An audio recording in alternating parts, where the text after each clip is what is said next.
Welcome to Cosmos with Cosmos. As always, I'm Mike. And I'm Liz. And that's all we got. Yay! Brandon's out on assignment. He is on the road hoping to get through immigration. Heading to South America. Going to Colombia. Down in South America. And so they're already putting money on you spelling. Oh, gosh. I mean, that's an easy win. Yes. Katie, I'm with you on that. Speaking of which, then. Yeah, let's go right into what are you drinking? Oh, but we have to say our topic first. Oh, today we're going to talk Magnetars. Magnetars. Which really sounds like it's a unicorn or something. It doesn't sound. It sounds like a mythical creature. Yeah, like we'd find it in Hogwarts Legacy. Magnetar.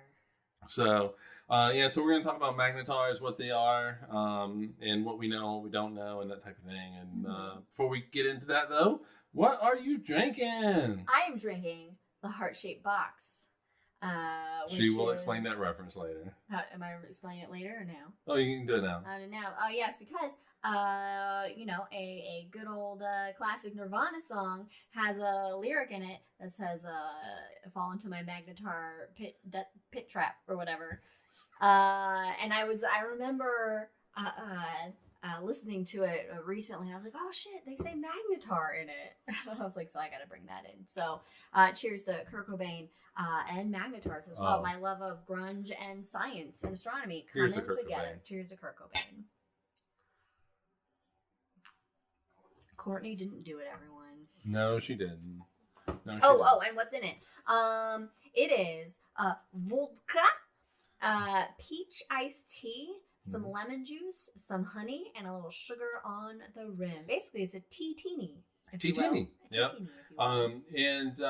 With podcast mom Karen, we actually talked about if putting gin in it would affect it in any kind of way. I also want to try it with limoncello instead of lemon juice. I'm not a gin fan, so no. But that would be for Karen. Yes. What do you got? All right. Other than a heart-shaped box as well. I have a second one called a heart-shaped box, but this is very similar to Liz's drink. It's called the Bose-Einstein condensate. Condensate. Bose-Einstein condensate. We did pregame with one of those drinks. It's the BEC. The BEC. Yeah, that's exactly how they put it. And they'll say Bose-Einstein condensate, and then in the scientific papers they shorten it to BEC. Yeah, of course they do. Yeah, and so this just has the same peach tea and vodka, but I'm leaving the honey and stuff out. We're in a peach tea kick. Well, cheers to Einstein then. To our dearly departed musicians and scientists. All right. So those are our drinks. As always, follow us on all the things on social media, Twitter, Drinking Cosmos. Everything else is Cosmos. Follow us. Rate what? Oh no, I'm just mouthing words to the camera. Oh. Follow us. Oh, okay. Rate us, all that kind of good fun stuff. And don't forget to tell your friends about it and how they can join us. We could be like real, social media people or YouTubers or whatever it is and be like and subscribe. Yeah, wherever it is. We don't have one. Well, we can cut it. All right, so let's point down. Let's point this way. Now I'm gonna have to remember to put this in the edit. And then point this way. Oh, okay. And then up. Right. Whatever. Just point to it. Like over there. All right. My mom, podcast mom, she has an Earl Grey Lavender hot in honor of the last season of Picard. Oh, yes. Yeah. Definitely check that out. Great. Also, hang out with us, literally, for the hangover. So don't forget to join us for the hangover immediately after this. If you are not watching this live, find it on YouTube. Find it on YouTube. Yes, indeed. All right. And also, if you are interested in getting some really amazing art, go to Etsy and look up Wildixia and get their art, get Katie's art.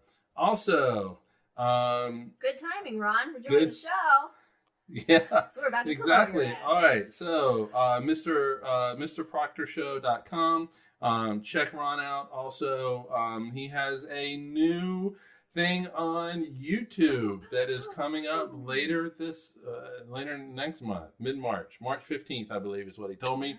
It is blenderuniverse.tv. And so what Ron's going to be doing is he's going to be, him and a partner are going to show you how to use the animation package, modeling package of Blender. Is Blender still free? Last I heard, it was free. And so it's open source. Heads. It's open source, so you can use it for all your animation needs. And Ron is going to show you how to use it. He is the blend master. He is, really. And the guy that he's doing it with, I can't remember his name. He's been doing it since 2010. So both of them just have a shit ton of knowledge for it. Good for you, Ron. All right. Also, speaking of a lot of knowledge about the universe, go check out Jack's Place, rollingbluffsplanetarium.com in Council Bluffs, Iowa. Mm-hmm. So if you're kind of in the southwest corner, I think the southwest corner of Iowa, if you're in the whole state of Iowa, it seems like a small state. We live in big states. So make a trip to Jack's Place and let him take you on a tour of the universe. Yes, indeed. Mm-hmm. So, all right. Mm-hmm. And also, every other Wednesday, The Shot. The Shot. Yeah, this little, what do you call it? Bite-size? Just, bite-sized bits of astronomy or shot-sized bits of astronomy. Yes, shots of small astronomy. drink size. Shots of astronomy. Yeah, and so we talk about, we tell stories, and it's Brandon's favorite part of Cosmos of Cosmos. Yeah, it's and fun. so we just had an episode coming out last Wednesday. We need to make some more, don't we? But we're gonna need to make some more because I think they go to March. They go to March, yeah. And as always, if a puppy barks, it'll be interesting to see if we have a puppy bark. But if dog barks, take a drink. If there's a Star Wars reference, take a drink. If there's a Lord of the Rings reference, take a drink. And there's talk of a new Lord of the Rings movie from Warner Brothers. With New Line Cinema. So they're actually sticking with New Line Cinema, and Peter Jackson says, talk to me. Oh, so you better talk to him, Warner, because, anyway, don't fuck it up. Don't fuck it Warner up. Brothers. Yeah, I know, right? This is something that you cannot fuck up. Mm-hmm. You have to. There will be a revolt if. All right, so. But what's funny though is that in Lord of the Rings, Ian McKellen, of course, plays the legendary Gandalf, but he's also Magneto in X-Men, which uses magnetism, and we're talking about Magnetars. That is a really good segue. Thank you. You're welcome. I had a different statement that I wanted to throw in. I was just planning to get like an Ian McKellen Magneto reference thrown in there somehow, and that's how I did it. Yeah, no, that was really good because when you started talking about Ian McKellen, I was going to make a different statement about Harry Potter. And Ian McKellen. He was asked why. He was asked to be Dumbledore. He was asked if he wanted to be Dumbledore, and his response was, I played Gandalf. Why would I want to be Dumbledore? Which I thought was fucking that's a gangster brilliant. Right yes. That was very brilliant. Mm-hmm. All right, so let's talk about these things called Magnetars. Yeah, Magnetars. Are they like magnetic centaurs in space? It's exactly what they are. So that's our episode, guys. Thanks for joining us. Solved it. See you in 2 weeks. We don't even know what we're going to do in 2 weeks, do we? No. All right. No, actually, High in the Sky. High in the Sky. All right, so let's talk about a kind of just real quick what is a Magnetar. So maybe you've heard of them. Mm-hmm. And so listen to Heart Shaped Box by Nirvana, and you'll hear of them. That's really all you need to know is Kurt Cobain. First of all, a fucking grunger. I wonder if he knew what a Magnetar was, or if he just heard the word Magnetar and then like threw it into as a song lyric. Maybe. We'll never know. No, he did kind of end that possibility, didn't he? Yeah. All right, so Magnetars they're neutron stars. Neutron stars. Yes, but these are neutron stars that have really intense magnetic fields. Should we start with what a neutron star is, or how you get to a We're neutron gonna star? get there. We're going to get to that bit of stellar evolution. Yes, in fact, I do plan on kind of having you talk us through that. There aren't many notes. Because he knows I love Stellar Evolution. All There's right. not a lot of notes. Yeah. So I think you got it. But these Magnetars have magnetic fields that are, neutron stars already have really intense magnetic fields. Anything that has like some sort of convection is going to have some sort of magnetic. Yeah, but these field. only have convection. Oh God. Oh, my brain's already. So, all right. So the neutron stars have really strong magnetic fields to begin with, and so much so that they can focus light up the top and bottom of neutron stars, and they're spinning really quickly. And so, from our perspective, as those beams of light pass through our view, they look like they're pulsing. So pulsars. And pulsars Exactly. are neutron stars. Yes, all pulsars are neutron stars.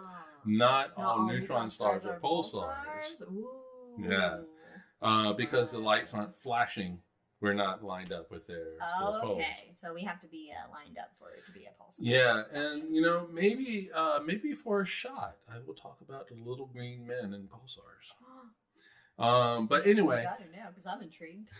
So with Magnetars, though, Magnetars have a magnetic field which is usually 1,000 times more powerful than a neutron star. Okay. So these are really powerfully most magnetic things that you can have in the universe. What can that be related in a way that's more something we're familiar with? Yes. Because I can do that. Have you looked at this? I did look at it. Okay, cool. I briefly looked at it. All right, so it is actually about 1,000 times more powerful than a regular neutron star, which for us, here on Earth, is 1,000 trillion, also known as a quadrillion. Quadrillion?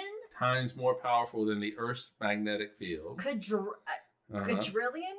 But if you wanted to reproduce the magnetic field of a magnetar, you just need to go down to the store and get 100,000 trillion refrigerator magnets, which is a lot. 100,000 trillion. Yeah, so basically it's 100 quadrillion. Refrigerator magnets, which we were told this really bizarre thing that refrigerators you can't put magnets on refrigerators anymore, which I don't know. But anyway, refrigerators are magnetic, and that just is like, what's the point then? Where are all your magnets going? Okay, so here's the thing. All right, so that's a lot of refrigerator magnets. Did you spill it? No, I dropped a piece of sugar. It's a piece of sugar. I didn't spill any liquid. I was about ready to say, Katie gets $5. Here's a piece of sugar. Anyway, so all right. If these magnetic fields are so strong that if a magnetar were halfway between Earth and the Moon, so what is that, about 125,000 miles? Yeah, sure. It would wipe every credit card on the Earth.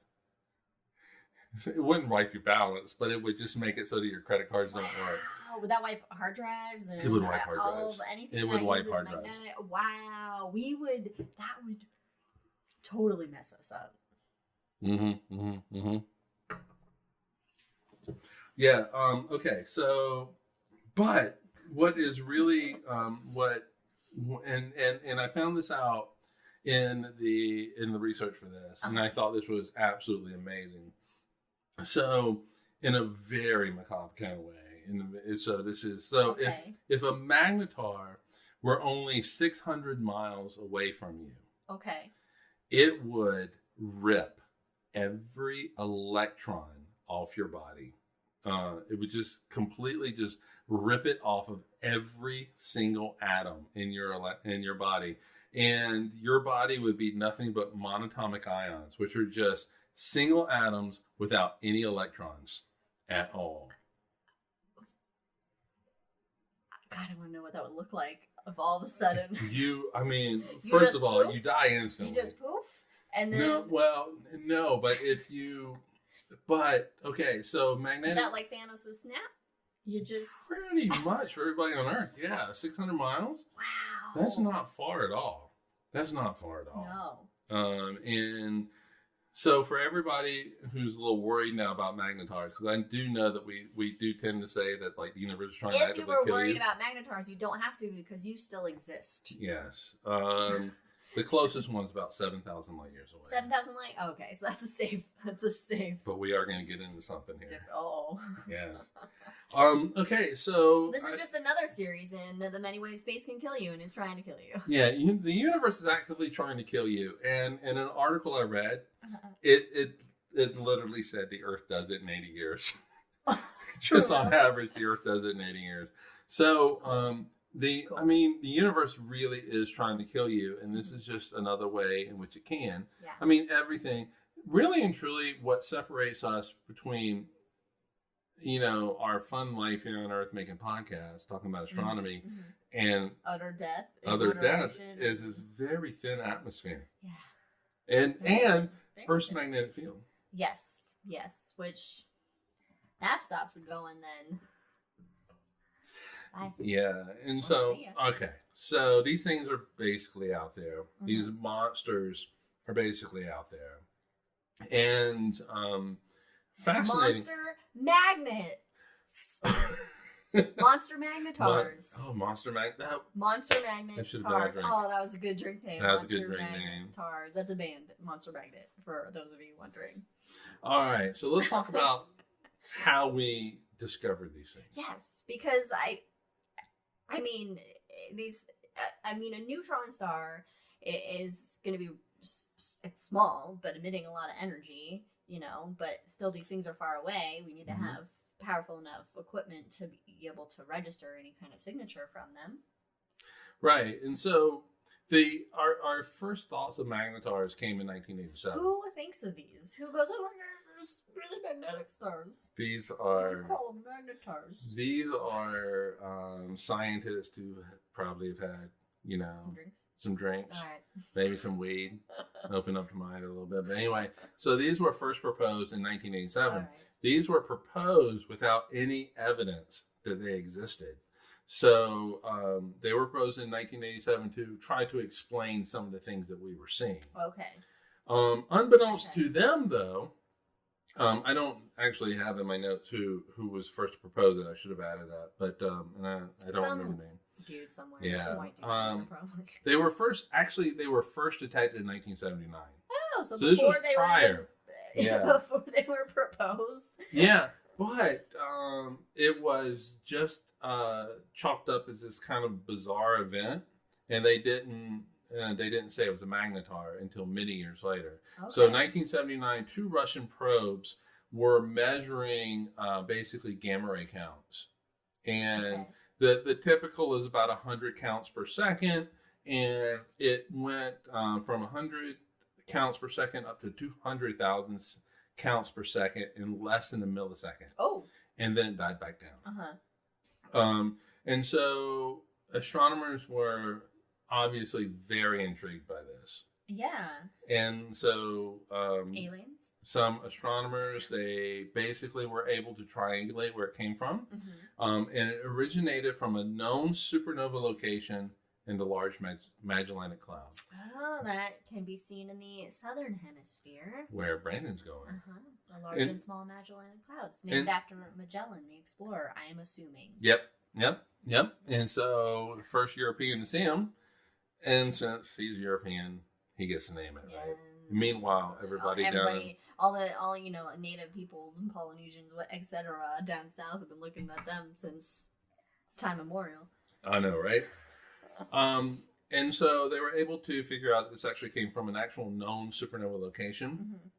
But they didn't call it a magnetar at that point. Okay, they didn't have that fancy verbiage. No. Do they know of pulsars and neutron stars? Oh, yeah. Yes, they do know of that. So these are established. Pulsars originated in the 60s. Right, okay. And we're getting this pulse. Jocelyn Bell, I believe. Oh, maybe I did do a shot about this. I think you did do a shot about Jocelyn Bell, yes. And it was a repeating thing and seen as a little green man. It's a star and it's pulsing. Pulsar. Yep. And so it basically took astronomers until 2008 to actually realize that this was originated from Magnetar. Wow, 2008. That's a big jump in time. It is. When did they who did you put down who thought of the name Magnetar? No, that was in '87, and I should have put that. Okay, that's when they first were like Magnetar. Yeah, and even in my head, in my head, when I was writing this up, I was like, I need to find out who that is so that I can put it in notes, and it just didn't happen because I was like, I'm gonna call my parents. Podcast Mom, I think, was that a single event or happened a lot? I think that it actually, interestingly enough, is not the only time this happened since 1979. Okay. It has repeated in, they're called soft gamma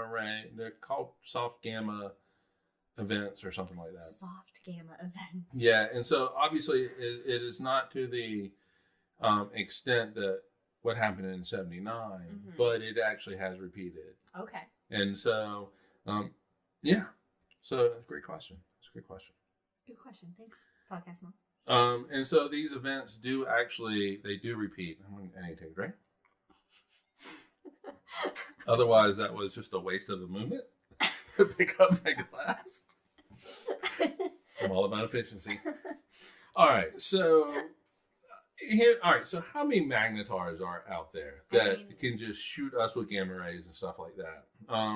There are 3,200 known neutron stars. Neutron stars. But that seems,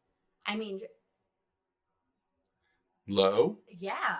Well, they're hard to spot. Right. Okay. And so fair that's enough. why I say known. Fair enough. Okay. Yeah, known. There's billions. Yes. And billions in the universe. But there's only 3,200 known neutron stars. And of those, only 31 are Magnetars. Wow. So 10%. 10% of neutron stars, for whatever reason, become Magnetars. That's interesting. We know, it's so, you said 10% become Magnetars. Mm-hmm. Brandon's favorite fact being that there's a supernova, and we'll get into stellar evolution, where there's a supernova that's happening every second in the universe. So then... Yeah, and if you how many Magnetars are gonna? We'll get there. Yeah, if you say 3/4 of those, 75% are neutron stars. That means every second, there is a 7.5% chance that there is a Magnetar that is created. Robert Duncan and Christopher Thompson. Katie Googled who came up with the name Magnetar. Coined. So astrophysical all right. journal. So I bet you what happened was that they came up with the idea of what this is in '87 to try to explain some shit. The data and everything. But then in '92 it became, this is what we're going to call it. Okay. It is Magnetars is really quite a pop culture type name. Because in physics, it sounds cool. It does sound really cool, but I got to tell you, in astronomy, it would be something like super intense magnetic field neutron stars. So they're like, a star that looks like it's pulsing, we'll call it pulsar. A star that is super magnetic, we'll call it a magnetar. The thing is, astronomers now call them pulsars because of pop culture, but in the 1960s they weren't called pulsars. Oh, okay. And so, so Jocelyn Bell spots them, and then it becomes, what is this? And so, what is this object? And so, it's a neutron star, and yeah.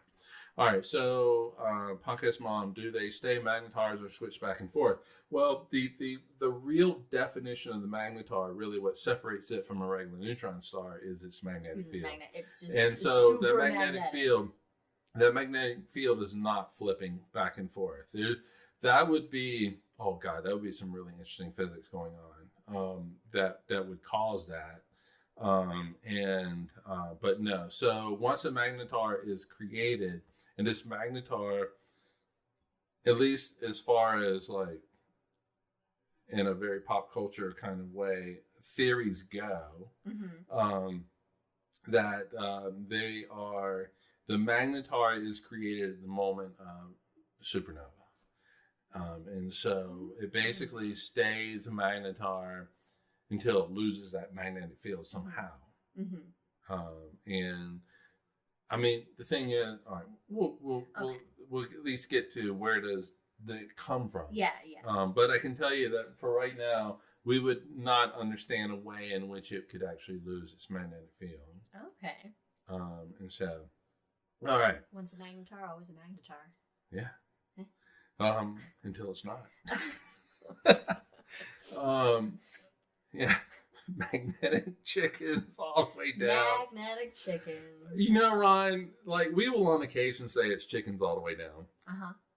And so, and we think of you every time we say that. So, anytime we say anything all the way down, we have a little thought of you. You know, I really should do the turtles all the way down. All the way down. For a shot. For a shot. Yeah. I think I'll do that. Yeah. I think I'll do that. All right. So here's the question: where do these things form? And so when I was putting this together, it really kind of split into two different areas for me. One was stellar evolution and just generally how neutron stars form, and then the where do they get their intense magnetic fields? And so I think I'll let you talk about stellar evolution. Stellar. I will move my drink. I'll move yours. Evolution. This is my game. Turtles are like armored chickens. They even like eggs. Turtles are armored chickens. Oh my god! I'll never see a turtle the same. Turtles are cuter than I will never see them the same. My god. Anyway, what came first, stellar evolution or the egg? Anyway, stellar evolution. I love it. It's basically the life cycles of all stars. They're born in a big cloud of gas and dust, and depending on how much stuff is in that cloud of gas and dust and how long it takes them to form, they either collect a lot of material and become real big stars, or they don't collect a lot of material and they become real little stars. Maybe there's a bunch of little stars that form all together, or one big star that formed, or a couple big stars that formed. But eventually they basically, throughout their entire lives, have an internal battle going on. You have the outward force of energy battling the inward pull of the star's gravity, constantly fighting. But eventually, a star is going to run out of energy. Gravity is going to win in the end. And what creates that energy? It is the nuclear fusion. It's basically it's hot enough in the cores of stars that you can have nuclear fusion. We can't do it. We can do fission, but you can have a hydrogen atoms coming together to make helium, and that releases energy. And kind of as it goes through its processes, it goes through different elements of creation depending on how big the star is. But eventually, it's going to run out of energy. It's going to run out of basic material to convert. So stars like our sun, they kind of dwindle down and kind of puff off their outer layers, and the core shrinks down to become a white dwarf. But really big stars, they run the gamut. All right, they get up to iron. All right, they start to try to make iron in their cores, but iron doesn't release energy, it consumes energy. Sneaky little bastard. Sneaky. So once that happens, gravity's going to take over, and what gravity essentially is going to do is go poof, and that core of the star is going to collapse in on itself, with cause a shockwave that just blasts the outer layers of the star off of it, and what remains is typically a neutron star. Now, depending on the size of the initial star, it can have so much gravity that then that neutron star keeps collapsing until it's nothing more than a single mathematical point, aka a black hole. That's pretty much as far as it's gonna go. That's the last, very, very last stage that could possibly happen to a massive star, is to become a black hole. But then a magnetar, well, that's going to be a star that exploded. That was a neutron star, but then there's something that's gone on. Yeah. To have it have a ridiculous amount of magnetic energy. Yeah, and what causes it? No fucking idea. We don't know what causes it. We don't know. We don't know. We don't know. Yeah. We can go all the way to black holes, but magnetars were like, it's real magnetic, guys. Yeah, and I mean, make an etch a sketch out of it. Yeah. I mean, it could be just as simple as the star that went supernova, for whatever reason, and 10% of these happen to have just an intense magnetic field. They just start with that. They just already have. They just have been born with a intense magnetic. They're born that way. They're born that way. Yeah, they're born magnetic. Not everyone's so, magnetic. I guess. All right. So completely, I'm freely admitting this is that I have not been in the middle of any kind of physics research in decades, and so it's 25 years. So my thought is that I don't know about this. About I would think that the physics of just such an intense magnetic field from the original star would cause some problems for that star. That said, would it make it really like unstable and so I mean, those magnetic fields are going to be ripping. I mean, because on the surface is nothing but plasma. It's all these charged particles, right? And so it's going to be just ripping off charged particles off the surface of that star. And so I need to think about it a little bit more. And that magnetic field is going to be even stronger in the core or near the core. And I just feel like it would disrupt stuff. Could it possibly mean that these stars maybe even have a shorter life? Or like they're basically self-destructing themselves. Yeah, so that's what I have to think about more, because I do think the solar wind is going to be insane off these stars, and that's going to be over time removing a lot of material, and removing that material is going to have this weird effect where it's going to extend the life of the star, because it's losing material. Yeah. But I got to think about it more. This is some saying, all right, this is stupid for me to say, okay? Saying that the original star just had an unusually strong magnetic field may be true, but it's very lazy. On the parts of physicists and astronomers. There's something more maybe in the process of its evolution. Yeah. And maybe that even the supernova itself that. Yeah, and to me, this almost borderlines on intelligent design, where it is, we don't fucking understand it, so God did it. We'll leave it up to the heavens. We don't really quite understand the mechanism, so clearly the star magnets, how do they work? You can't explain it. That and tides. Can't explain it. But there is actually another idea as to where they come from, and that is that the interior is a superconducting fluid that is made up of neutrons, quarks, and the Bose-Einstein condensate. Oh, so what is this Bose-Einstein condensate? Well, other we'll get than there. What you've drank? And so, as the star rotates, it acts like just a huge dynamo that just creates that intense magnetic field, which to me is the whole Occam razor thing, and that is the simplest explanation. Well, and neutron stars are already rotating pretty fast, right? Especially pulsars, we can measure that. So it's really gonna drag that. It's really gonna spin that dynamo. Get that magnetic going. Yeah, and so if you spin a dynamo, it creates this magnetic field, and do we have data on the rotation rates of these stars? Oh, we do. You did look at this shit. I skimmed through it. I didn't know. All right, it's just a question from my own brain.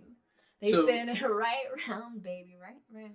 Oh God, I put it in there somewhere. I can't. Oh. Okay, we'll get to it. All right. Well, anyway, so the Bose-Einstein condensate was was actually predicted by Einstein in 1924. So Einstein doesn't really believe in like some of the interpretations of quantum physics. Right. But there was this pioneering paper. I believe he was an Indian physicist from India, Satendra Nath Bose, and his paper was just on quantum statistics. Any relation to Bose speakers? Oh yeah, I invented them. Okay. Yeah. All right. So he writes this pioneering paper just on quantum statistics, and as Einstein does, Einstein takes it to the next level. It's what he does. Yeah, I mean, he can't get out of his seriously own head. has taken things to the next level. With thought experiment, did he? Yeah, and without a doubt. And so he writes this paper in 1924, 1925, and basically says that there's this thing, and he gives Bose full credit. He gives him full credit. Oh, so good for Einstein. And it really and truly is why Bose's name is first. And so also alphabetically. Well, that's true.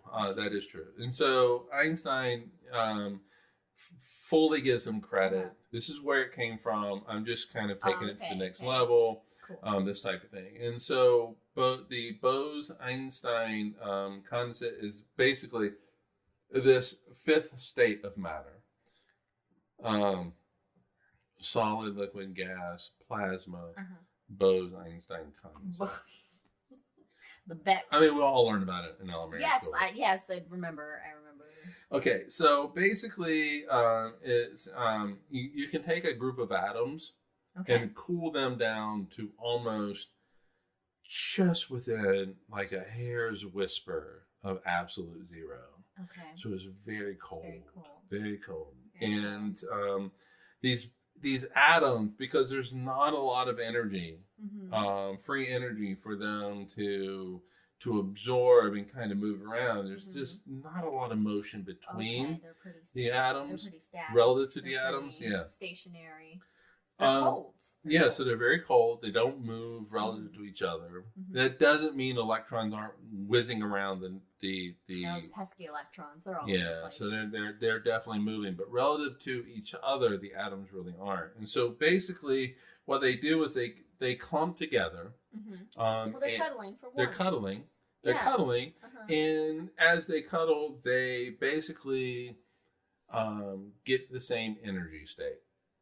Okay, easy enough. Whatever. So they all kind of had the same energy. And so as they cuddle, they kind of just transport energy amongst themselves, and they all become equilibrium, and they all have the same energy state relative to each other. And from a physics point of view, they basically become identical. They become one. Yes, indeed. So they just snuggle down. It's a snuggle down party. And so basically, even though this group of atoms is made up of billions of atoms, we'll say.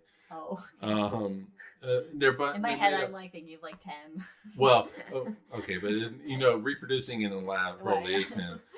But even though you have all these separate atoms, they all have the same energy state, and so they all behave as if they are a single atom. Oh, okay. Yeah, and so this is a very rare state. It's like I think of like those groups of birds in flight that they basically become one giant just blob of a creature. That's flying. And so it really is kind of like that.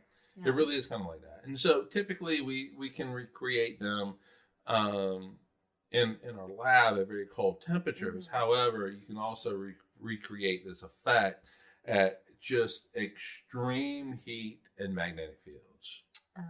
And so that's why this is why you can get that Bose-Einstein condensate in the center of a neutron star. Okay, because it's super hot. It's super magnetic. Yeah, and so I mean, what's really all the way down. What's really crazy is so we say, for example, that Uranus and Neptune are ice giants. Yeah. Okay, but at their cores, I mean, that ice can exist at extreme temperature as long as the pressure is there as well. Okay.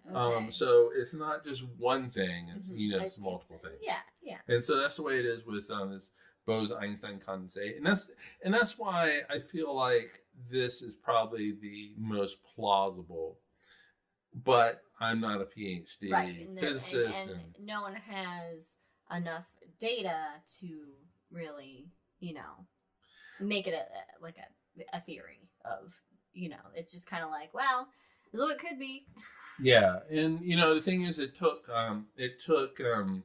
so Einstein writes his paper in 1924, 1925. Yeah, we didn't even propose magnetars until the 80s. Into the 80s. Yeah.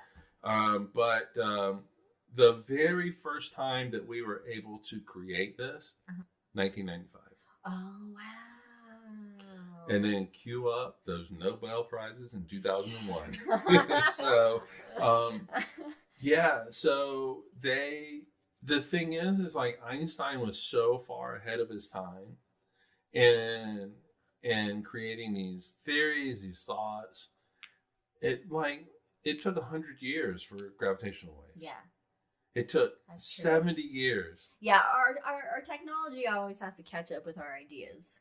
Yeah. First. Ron says they made a lot of science first, and then they looked at it and said what they found out. Yeah, I gotta tell you, 1920s, or the first half of the 20th century, amazing for science. Not so much for people of color. Or amazing women. For science. Or women. No.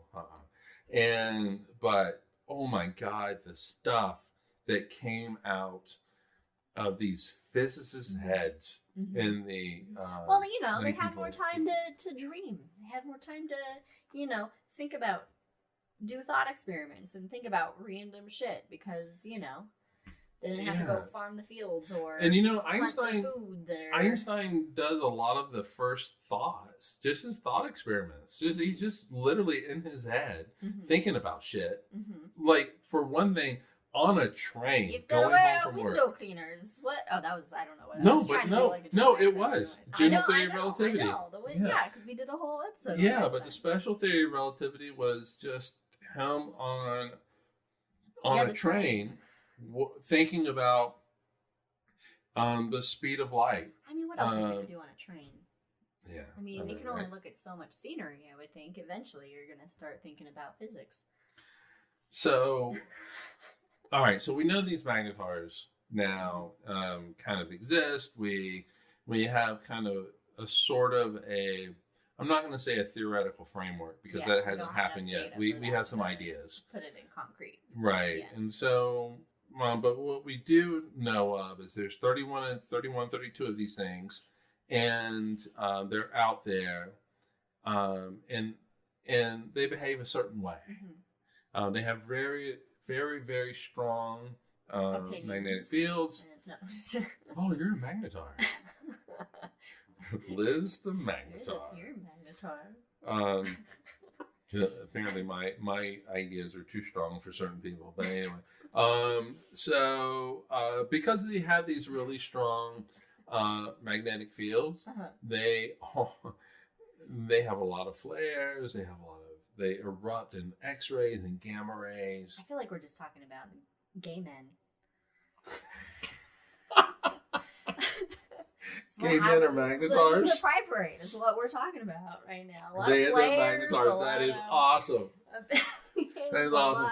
So, if I ever go to the pride parade again, everybody's drawn to them. I think we should go as magnetars.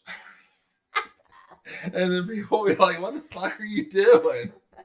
We're magnetars. Yeah. Meanwhile, Chad is going off about I don't know. Skynet taking over. So. Yeah, and there was something about chickens. Ron even has this Robot mathematical equation for chickens. I feel like that. Oh, that dude that we watch on Sundays when we watch YouTube. Anyway, they release just a vast amount of energy. Yeah. So let's talk about how much energy they release. Yeah. Let's go back in time. Oh. Diddle, diddle, diddle, 2004. Oh.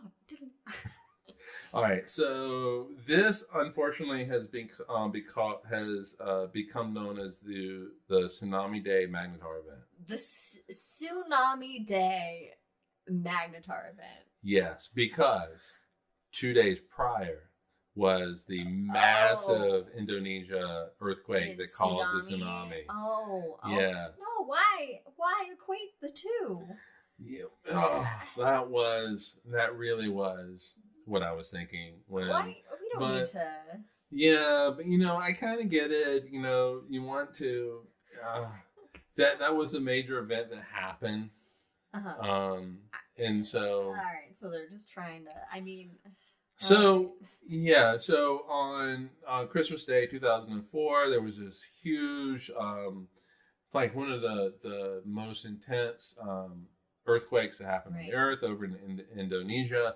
It created a tsunami that went around the Earth like 4 times or something, and it killed a lot of people. Yeah. 2 days later, on the 27th of December, there was this massive flare that happens, and so now it is called the Tsunami Day Magnetar event. Yet no people died from that one. No people died. Well, at least on this planet. No, but so this flare was from a Magnetar that compressed the Earth's magnetic field and rang it like a bell. And so the Earth's magnetic field gets compressed. It does these. I've just seen it for home. It does what? I was just seeing it for home. Yeah, and so it compresses the Earth's magnetic field, and so as the flare recedes, that energy recedes, it comes back out, and so but it continues to undulate like a bell, and so it rang the Earth's magnetic field like a bell. How far away was this? 50,000 light years. 50,000 light years. 50,000. This Magnetar throws a tantrum, and Earth is like, "Hey, whoa, we didn't do anything to you." And so the total energy that hit our magnetic field was equal to the sun's output in 150,000 years total output. That How is are we still fucking alive? amazing. And also, we're lucky we have a magnetic field. Thank you, convecting core. We're still on, right? Yeah.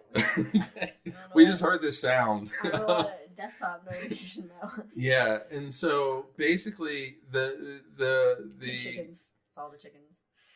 The chickens say this. The supernova, not the supernova, the neutron star has a very sexy name, SGR 1806-20. And so basically what astronomers think happened was that this this neutron star, this Magnetar, had a starquake, had a little earthquake. So the surface of a neutron star is actually solid. You could stand on it. Wait, I'm sorry. Hold on. Why don't I know this? What? Yeah. What? So the surface of a neutron star is actually solid. And if you could somehow overcome gravity, well, all right, let's say that your bones are not going to be broken and you're not going to be compressed down or anything like that. No, you could actually stand on the surface of a neutron star. I didn't realize that. So they're solid. God, now we need to do another episode on neutron stars because I'm just blown away. Okay, well, in 2 weeks. About. So the surface is solid. Okay. You can stand on it. Neutron stars actually have atmospheres. It's a plasma atmosphere. That atmosphere is only 1 meter tall. So if you're standing on it, your feet are in the atmosphere. A yardstick is 3 meters. A yardstick is 40 inches. Yes, so 39 something inches. So we'll say 40. So it's 3 inches. It's 3 feet and 4 inches. And so if you're standing on a neutron star, your feet are in the neutron star's quote unquote atmosphere, and your head is floating around in space. Yeah. What is it? Anyway, is this the basis of the Little Prince? What? I just think of the small planet, and he's just like. Okay, sure. Anyway. All right. Anyway, so there's a solid surface, and this Uh-huh. surface is being really just affected by magnetic fields, by gravity. There's a lot of stress on this surface. What is the surface made of? Iron. It's usually iron. Oh. It is. It is a so little bit of the it's iron it's left really over. The core. It is the core, but it's the core, not just Yeah, the plasma. but it's not all of the core. But it's some of the- because neutron stars are only what, 12 miles across. Yeah, they're 15 miles across. yeah. There's some. And so we'll say 10 miles across, and so it's not all the core of the core. It's No. not all of the iron of the core, but it is a little bit What's left over. Left over from Yeah. the. Wow, I actually, I can't believe I didn't. I never. Okay. Never knew that. So this surface is under a lot of Hi, stress. Katie. It's under a lot Uh-huh. of stress, and sometimes, like plates on Earth, Mm-hmm. it will erupt. Shift a bit. And Things shift a are bit. Well, uh-huh. And so this is an example of what they think what caused it was basically a starquake on this neutron star. And so when I smell a Quake video game expansion. Starquake. oh yeah, well done. And so like on Earth, you have the plates that slip past each other. They do this big jump. That's because we have tectonic plates there. We do have on tectonic Earth. plates. But interestingly enough, Mars has Marsquakes, and Mars does not have plate tectonics. It does not have the plates of surface that shift around. Right. But it still has. They're pretty much frozen in place at this Still point. has quakes. So they think that the crust of this neutron star moved literally 1 centimeter. It was just like 1 centimeter, and it produced enough energy to equal the sun's total output for 150,000 years to compress our magnetic field, to blind satellites that were in orbit around the Earth. That some satellites saw the reflection of this off of the surface of the moon. what? Yes. Was there any physical effects on the Earth or on? No, on it was people? just that. We were just we were protected because of our magnetic Because of the field. magnetic field. It was like it was a buffer. It's a buffer, and it acted like a buffer. Exactly. Wow. If this was an earthquake on Earth, Oh, look who's joining us from Colombia, wherever. Did you make it past immigration? oh yeah, Bogota, I bet. You could have been in the goddamn podcast. Anyway. So all right. So the most powerful earthquake we've ever had on Earth was 9.0. Right? It was 9. Was that the Registered most as powerful 9. one? Where was that one? Was that the tsunami one? I don't know. Oh, okay. Anyway, for Medellin, all right, be careful over there. For if this was an earthquake on Earth, it would register as 23 on the Richter scale. It would just The Richter scale, if you don't know, is logarithmic. it goes up to 10. Yeah, but I guess technically you could. I guess you could go further, but go much further, but it's Wow. logarithmic. So, an earthquake of 10 is 10 times more powerful than 9. yeah. 11 So is 100 times. 3. Mhm. Wow. That is an earthquake that would be felt all around the world. So, yeah, I mean these things are really quite insane. I mean, They're fascinating. They're fascinating. and that's just the universe. All the crazy, insane, fascinating, wild things that are out there, and it's not like. I mean, sure, I'm sure Magnetars are rare or rarer than neutron stars and black holes and stuff, but the fact that there's I'm sure a plethora amongst the hundreds of billions of galaxies. Yeah, and the thing is this event. Gotta take a drink. Dog bark. A dog did bark. Oh, Was that Jack? Why did my iPad go to sleep? Oh no, my connection was off. Oh.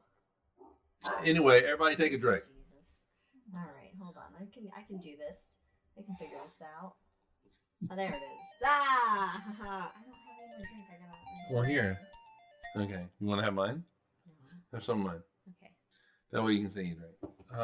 All right. So this was 50,000 light years away. By the way, the center of the Milky Way galaxy. I'm always lively, Ron. The center of the Milky Way galaxy is what? 26,000 light years away.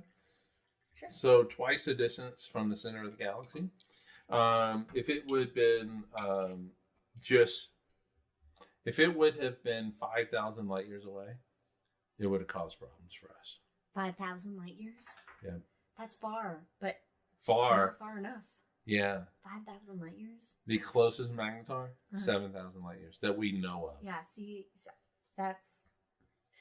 but, I mean, there's no...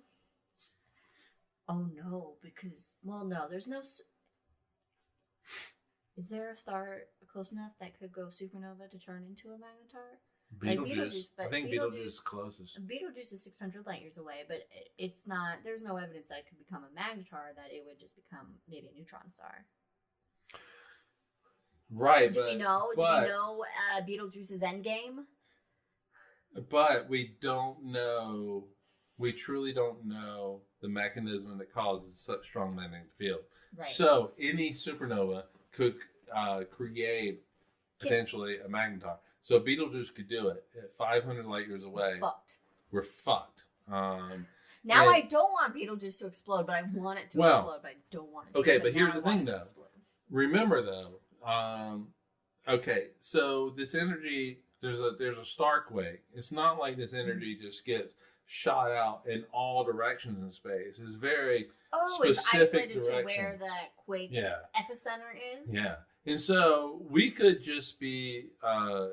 It could happen and just obliterate fucking Mars, you know? And so you just kind of have to be, I know. The rovers. I know, right? And so you really just kind of have to be, it's like it has to shoot, I don't want to use that. There's too many Americans using guns. It has to be aimed in our direction. So there is that hope. And the chance of that is very slight. It's not zero, but it's very slight. Is anything ever zero? Nope. Other than absolute? All right. Brandon says usually a thunderstone will create a Magnetar. Otherwise, it's just a Vaporian.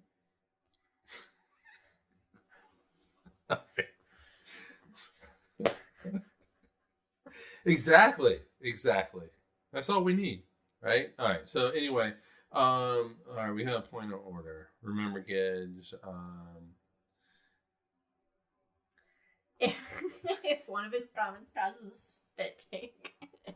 Have we ever spit taked on this? Have we what? Have we spit taked before? Oh, we have had to have spit taked.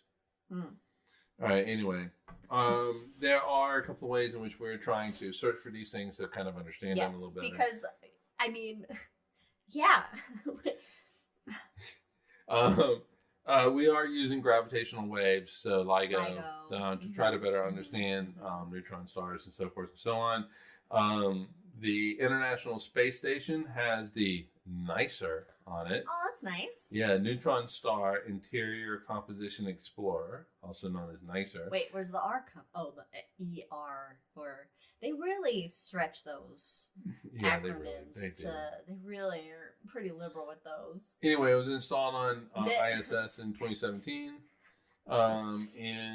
Its specific goal is to determine what's inside of a neutron star, which will give us a better understanding of Magnetars. Wait. We don't know what's inside of a neutron star yet? No. We have... Is it in neutrons? Well, I mean, yeah, okay, at some point, yeah. So with a neutron star, what happens Wait. I'm sorry. It's a solid, it has a solid surface you could stand on, but then there's more inside of that than just being solid iron. God damn it. We're doing a neutron star episode now. We're doing a neutron star episode. I do think that in 4 weeks we do a neutron star episode. We'll just start. What is it? Oh shit! It's manned spaceflight. God, Ron, I made a 69 joke on a team huddle for work once, and I luckily I didn't. Everybody laughed. Uh, All right. Okay. So I do think at some point in our episodes for the year, we do change it over to neutron stars okay. because all right. So what's with neutron stars, Mhm. the gravity is so intense. Yes, there's a solid surface on neutron star, but as you go down into it, especially down into the core, Mhm. the gravity is so intense. Everything is so intense that in some cases electrons Mhm. just get shoved into protons and they become neutrons. Like a mosh pit. Yeah. And so these in our everyday world, electrons are spinning around It's like a the Tokyo nucleus, subway. but the gravity is so strong that the electrons and just can't overcome what's called the Pauli exclusion principle, and they just get shoved down and absorbed by the protons and become neutrons. And so it's Yeah, I knew that part. we're I doing guess- an episode. Okay. We're going to do All an right. episode. But anyway, so there is. Oh, wait, no. Jack says, according to Marvel, the insides of neutron stars are made of Uru, so it's like Mjolnir. Yeah, that's exactly what it is. I mean, get it from the heart of the neutron star. Or Mew Mew. Mew Mew. And so this is on ISS, and it is meant to.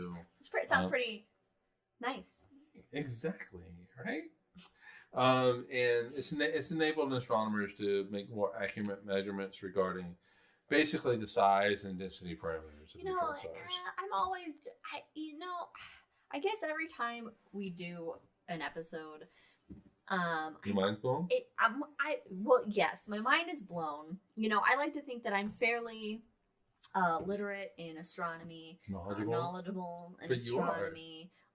But yet at the same time, I'm like, wow, there's so many things we don't understand. Or we'd have just a base like, yeah, there's magnetars, but we don't know really anything about them. They're there, and they're holomagnetic. And I don't know what voice this is, but it's what I'm doing for comedic purposes right now.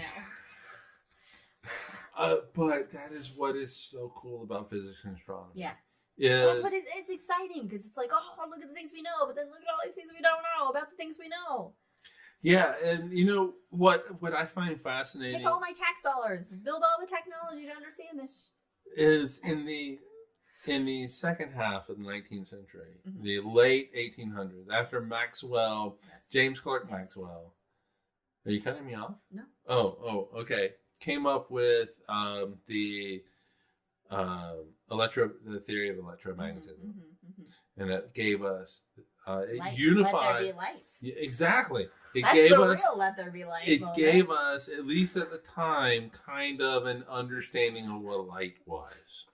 And so we had electromagnetism, which explained everything almost that we could see. There was not gravity, from friction to the light coming from the sun.